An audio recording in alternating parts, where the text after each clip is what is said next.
daawwattoota keenyaa oduu yeroo kanaaf qindeeffanneen isinitti himaa dursa oduu ijoo. Abdii irree fi gaachanni sabichaa WBO'n loltoota faashistii Abiyyi lakkoofsaan hedduu ta'an wajjin lola jabaa geggeessuun daraa botiroo taasisuu ifoomse. Yeroo bilxiginnaan muddama hamaa keessa seenee jiru kanatti WBO'n tarkaanfii guggubduu tiksitoota impaaretiratti fudhatuuf finiinsuutu saaxilame. Arsii aanaa Muneessaatti lola jabaa taasiseenis injifannoo culuqaa argachuun dhagahameera. Bal'ina isaa immoo isin dhageessu. Yeroo muddamni TPLF fi bilxiginnaa gidduutti hammaataa jirutti itti aanaa raayyaa ittisaa impaartii leellaa kamiinuu qolachuu qophii taasisu ta'uu ifoomsan. Jeneraalichi ajajni kaabaa lixa gahumsaa haleellaa kamiinuu qolachuu isa dandeessu irratti argama jechuun dirreerraa dhaadataniiru. Gabaasa bal'aa qopheeffanneera ni balballoomsina. Impaayera Itoophiyaa bututtuu fi Minilik leellisuun kan beekamu weellisaa Teedii Afroo tibbana albama sirbaa gadhiisuu hordofee qe'ee bilxiginnaatti dheekkamsi adda addaa fi deebiin dhagahamaa tureera. Qarshii miliyoona 20 fudhatanii Teediidhaaf deebii kennan jedhamuun kan komatamaa turan Yoosan Geetahuu fi Galaanaa Gaaromsaas ijoo dubbii miidiyaalee ta'aniiru. Inumaayyuu Yoosan Geetahuun ammoo ani dinqisiifataa Teedii Afrooti jechuun ibsa kenne. Dhimma kanarratti gabaasa bal'aa qopheeffanneerra isin biraan geenya. Namoota 13 dhimma hanqina boba'aa uumuu fi aangoo qabanitti fayyadamuun yakka malaammaltummaa raawwatanii jedhaman irratti himanni baname. Himatamtoota kana keessatti itti aanaa daayireektara olaanaa abbaa taayitaa boba'aa fi Inerjii Itoophiyaa fi daayireektarri olaanaan dhaabbata dhiyeessii boba'aa impaartii kan keessatti argaman yommuu ta'u, galmeen himannaa isaanii mana murtii federaalaa olaanaa Ramaddii Lataa Dhaddacha sadaffaa yakka malaammaltummaatti dhiyaateera. Kanas qabanneerra ni balballoomsina. Koomishiniin mirga namummaa Itoophiyaa gabaasaa to'annaa adeemsa filannoo duraa har'a ifa godheen paartiin bilxiginnaa namoota dirqamaan irra deeggarsaa akka bahan gochaa jiraachuu saaxile. Gama biraatiin ammoo paartileen mormitootaa hiriira nagaa akka hin geggeessine dhorkiin irratti taasifamaa jiraachuus ifoomse. Kanas ni dhageessu. Walga'ii guutuu waggaa qulqulluu Sinodoosii mana amantaa Kiristaanaa Ortodoksii Tawaahidoo Itoophiyaa Finfinneetti 28 bara 2018 akka lakkoofsa impaaretiitti banamuu isaa hordofuun qulqulluu Abune Maatiyaas hooggantoonni fi dureewwan siyaasaa nagaaf akka hojjetan dhaaman. Paatriyaarkichi haasawaa bahiinsaa taasisaniin fedhii fi dhahannaa onnee uummataa sirriitti dhaggeeffadhaa jechuun uummanni karaa nagaan jiraachuu haqa argachuu dinagdee gahaa qabaachuu akkasumas bilisummaa fi amantii walqixxummaa akka barbaadu dubbataniiru. Keessattuu hooggantoonni mootummaa fi qaamoleen siyaasaa aangoo qaban waaqa sodaachuu malee dhala namaa hin cunqursinaa jechuun akeekkachiisa kennaniiru. Bal'ina isaa qabanneerra isin biraan geenya. Raayyaan ittisaa Israa'el miseensa waraanaa fakkii qulqulleettii Maariyaam irratti gocha jibbisiisaa raawwate irratti qorannoo jalqabuu isaa beeksise. Raayyaan ittisaa Israa'el erga suuraan miseensa waraanaa Israa'el tokko kibba Libaanoositti fakkii qulqulleettii Maariyaam yeroo salphisuu mul'isu miidiyaa hawaasummaatti tamsa'ee booda qorannoo jalqabuu isaa beeksiseera. Akka gabaasaa The Times of Israa'elitti raayyaan ittisaa roobii caamsaa 6 bara 2026 ibsa kenneen gocha kana cimsee akka qoratuu fi miseensa waraanaa balleessaa qabu irratti tarkaanfii akka fudhatu waadaa galeera. Kanas qindeeffanneerra ni dhageessu. Ameerikaa fi michoonni ishee biyyoota galoo galaanaa Iraan haleellaa dooniiwwan ulaa Hormuuz keessa darbanitti haleellaa raawwachuu kan itti fuftu taanaan qoqqobbiin akka irra kaa'amu yookiin tarkaanfiin biraa akka irratti fudhatamu dhaabbata biyyoota gamtoomaniif yaada murteessaa dhiheessuu maddi oduu Associated Press gabaase. Dhimma kanarratti gabaasa bal'aa qopheeffanneerra isin biraan geenya. Odeeffannoo wayitaawaa impaartii fi Oromiyaa keessaa argachuuf toora YouTube chaanaalii kana subscribe, like, share taasisaa jechaan gara odeeffannoo bal'inaan qopheeffanneetti isin ceesisa. Abdii irree fi gaachanni sabichaa WBO'n loltoota faashistii Abiyyi lakkoofsaan hedduu ta'an wajjin lola jabaa geggeessuun daraa botiroo taasisuu ifoomse. Yeroo bilxiginnaan muddama hamaa keessa seenee jiru kanatti WBO'n tarkaanfii guggubduu tiksitoota impaaretiitti fudhatuuf finiinsuutu saaxilame. Arsii aanaa Muneessaatti lola jabaa taasiseenis injifannoo culuqaa argachuun dhagahameera. Bal'ina isaa waliin haa dhageenyu. WBO'n aanaa Muneessaa keessatti loltoota bilxiginnaa adabuu beeksise. Abdii fi waanteen sabaa WBO'n zoonii kibba ba'aa Oromiyaa dheengadda caamsaa 4 2026 godina Arsii ba'aa aanaa Muneessaa ganda Cophaa iddoo addaa Kootee jedhamtu keessatti loltoota bilxiginnaa maqaa sakattaa WBO'n bobbaate aleeluun 4 irraa ajjeesee 2 madeessuu beeksisee jira.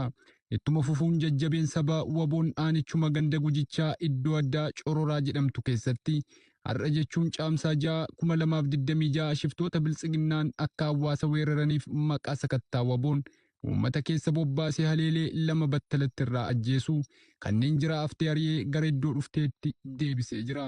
Tarkaanfii waboon weerartoota waraana PP irratti fudhatu jabaatee itti fufaa. Injifannoon uummata Oromoof. yeroo muddamni TPLF fi biltsiginnaa gidduutti hammaataa jirutti itti aanaa raayyaa ittisaa Impaayeret Taliillaa kamiinuu qolachuuf qophii ta'uu ifoomsan.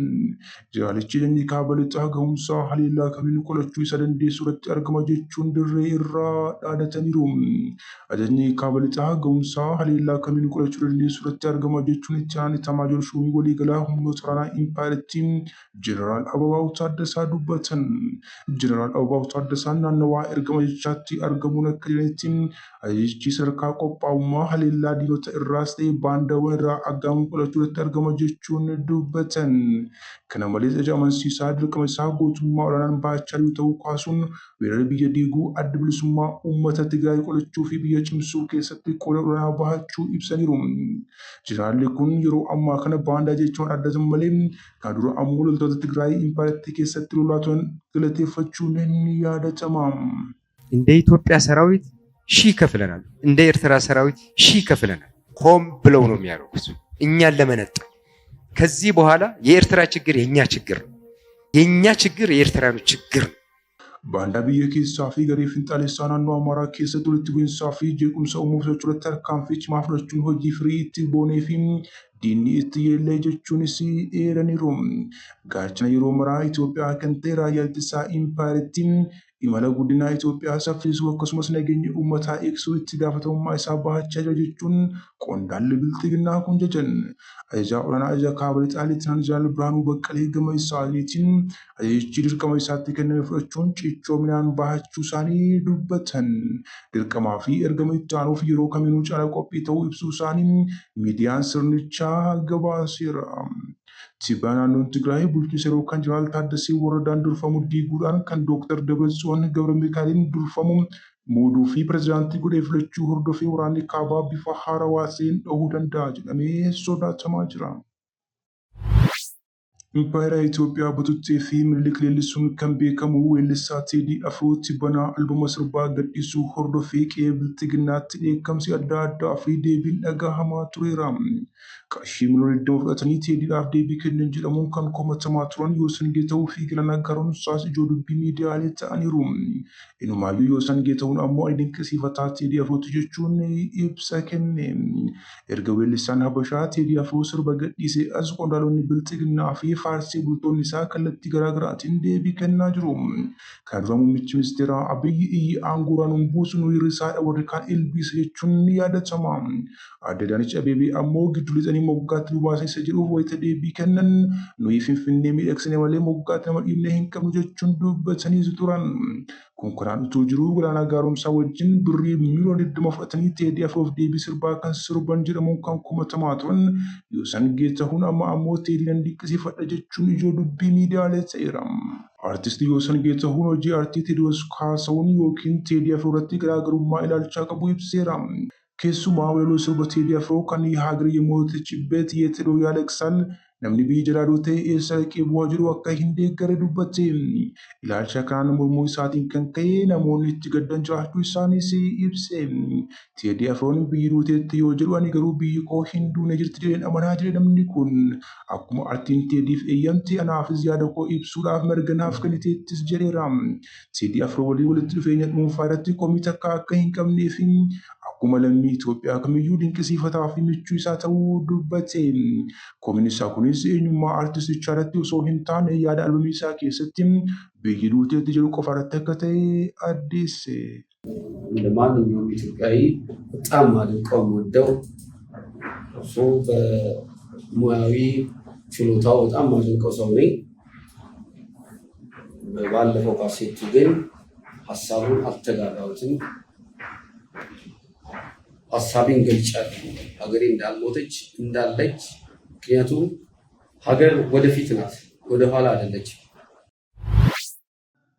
namoota 13 dhimma hanqina boba'aa uumuu fi aangoo qabanitti fayyadamuun yakka malaammaltummaa raawwatan hojii irratti himanni baname. Himatamtoota kana keessatti itti aanaan daayireektara olaanaa abbaa taayitaa boba'aa fi enerjii impaayirtii fi daayireektarri olaanaan dhaabbata dhiyeessii boba'aa impaayirtii kan keessatti argaman yoo ta'u galmeen himannaa isaanii mana murtii federaalaa olaanaa Ramaddii Litaa Dhaddacha sadaffaa yakka malaammaltummaatti ilaalameera. Himatamtoonni kunneen obbo Dhibbarraa Fufaa itti aanaa daayireektara abbaa taayitichaa, obbo Shumallam Birhaanii daayireektara olaanaa dhaabbata dhiyeessii boba'aa, obbo Isxifaanos Geetnet, obbo Yilaa Qawwaqee, obbo Abballaa Gizaw, obbo Geetaachoo Ammonyee, Aadde Barakat Warquu, obbo Abbush Ayyalee Gannat, obbo Yiliqaal Yennesaw, Waldaa Dhuunfaa Yennaa Petrooleem, obbo Islaam Maratuu, obbo Abbaahanii Awwalee fi obbo Bisraat Abbabaa fa'aadha. Himata tokkoffaa irratti akka ibsametti himatamtoonni tokkoffaa, lammaffaa fi sadaffaa qajeelfamaan ala dhaabbilee garaagaraatiif eeyyama bittaa boba'aa kennuunii fi himatamuu torbaffaa wajjin malaan walitti hidhamuun naafxaa adii liitira 466 fi 58 karaa kontirbaandiitiin warra warqii oomishaniif akka gurguramu taasisaniiru. Kanaanis mootummaa irratti kasaaraa birrii miliyoona 8.4 geessisuun hanqinni boba'aa gabaa irratti akka uumu sababa ta'uun aangoo isaanii dhimma dhuunfaaf oolchuu isaaniitiin yakka malaammaltummaa ulfaataadhaan himataman.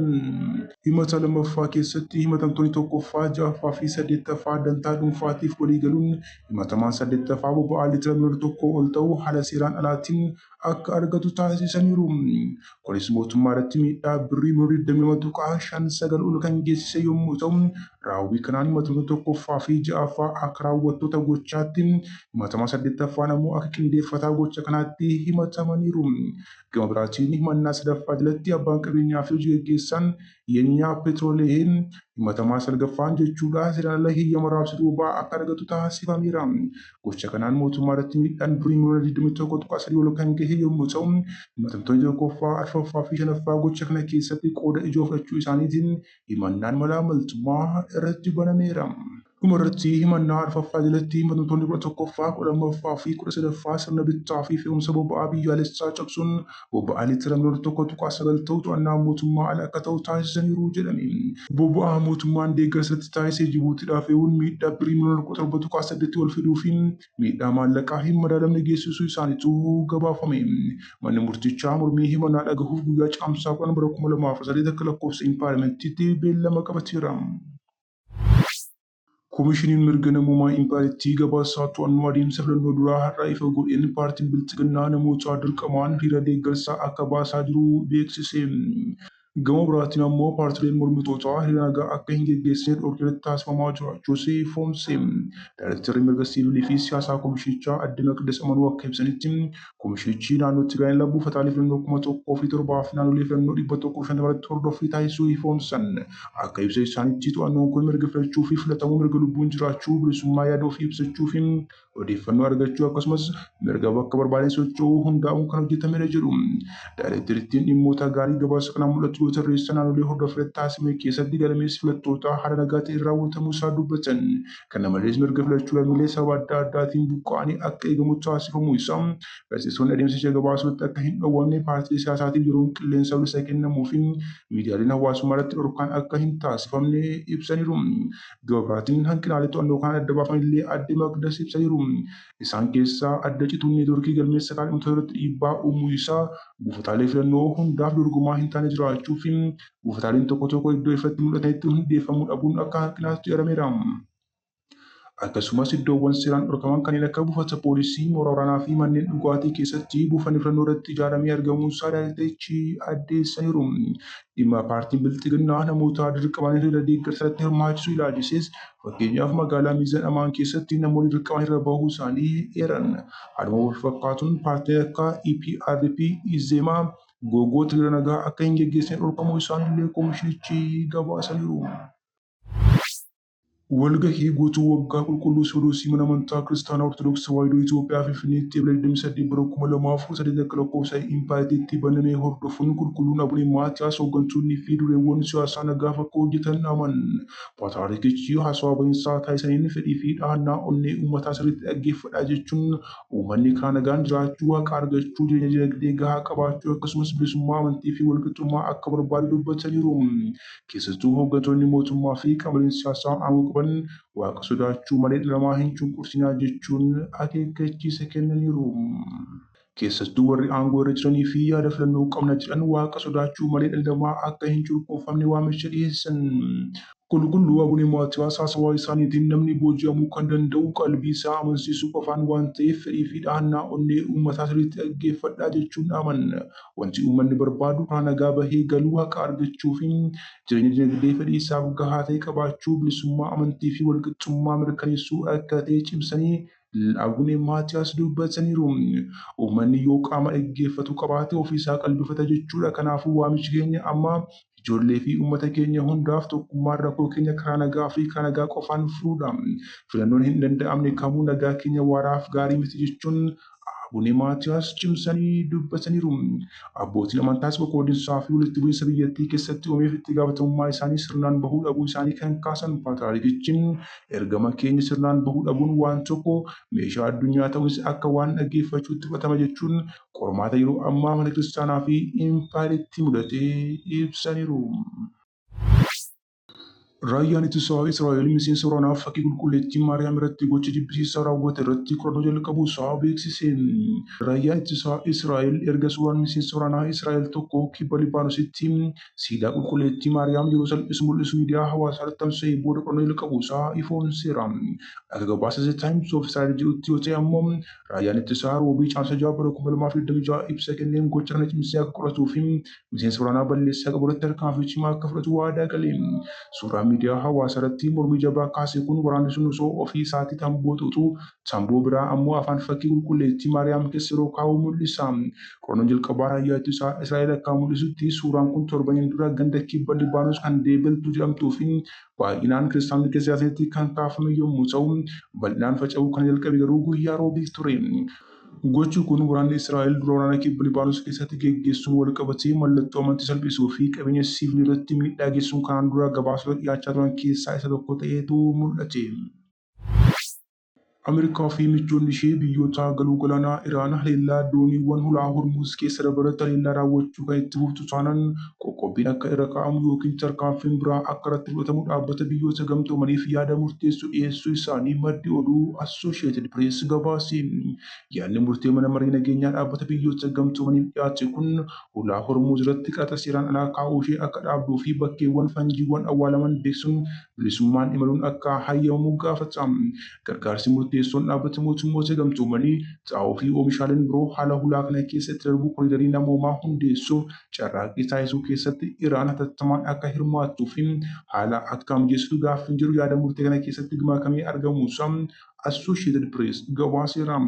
Walgahii mana marii nageenyaa dhaabbata mootummoota gamtoomanii jalqabaa ibla taasifamee irrattis yaada murtee hulaa Hormuuz akka banamu taasisuuf dhiyaate ture Chaayinaa fi Raashiyaan mirga sagaleen kuffisuu fayyadamuun kufaa taasisanii turan. Ameerikaa fi Iraan waliigaltee dhukaasa dhaabuurra kan ga'aniif walgahii kanaan booda ture. Ministeerri dhimma alaa Maarko Ruubiyoo ibsaa kibxataa baaseen Iraan hulaa kana cufuuf yaaluu isheetiin dooniiwwan akka haleeltu doorsisuun fanjiiwwan galaana keessaa awwaaluun akkasumas kaffaltii sassaabuu yaaluun dinagdee addunyaa uggurtee akkuma qabattee itti fufteetti jedha himanni dhiyaate. Odeeffannoo yeroo kanaaf qabannee dhiyaanne kana ga'amaa ture. Oduu biraan hanga walitti deebinutti nagaa ta'a.